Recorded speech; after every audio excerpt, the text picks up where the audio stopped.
So that is Obama, Barack Hussein talking, and with beautiful and smart Lara Trump. So here's a good one. It's Juneteenth, and it always reminds me of Alzora B. Jackson.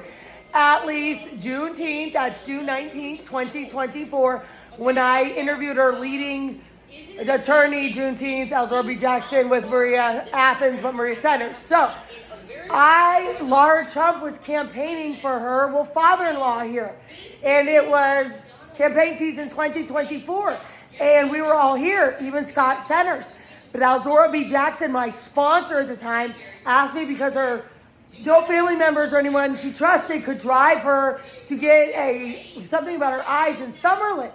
So I thought about it, and Scott Centers said, well, Alzora does so much for you, and I have way more self-confidence, right? Because I think somehow she was on Scott Centers' payroll and all that.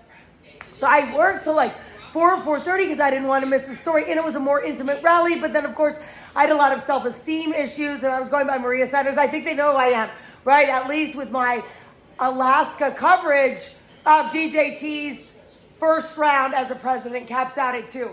So I could have met Lara Trump as Maria Centers. Very funny. So I always regretted it too right after, And so then my wrist hurts. So then I said it was 4:30 doing a story. I hope it was from where it was from with U.S. President Donald J. Trump, because he was our 45th president, not a 46th. I'm glad he's our 47th, So I did a story, and then I got up early, and I drove Happy and I in our Jeep. But then Alzora wanted me to drive her Mercedes.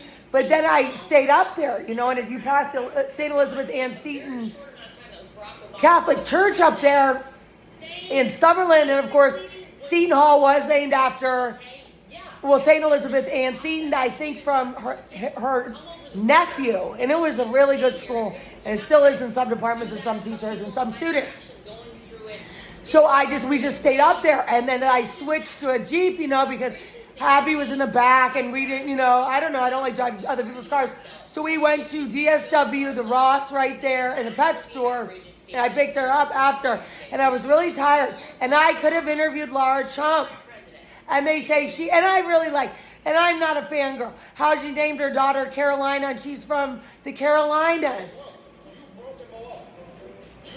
You've all broken the law, and I'm only worried about my animals and myself. And I'm trying to be quieter for myself and some of the really good people that live in here, and we're working on it.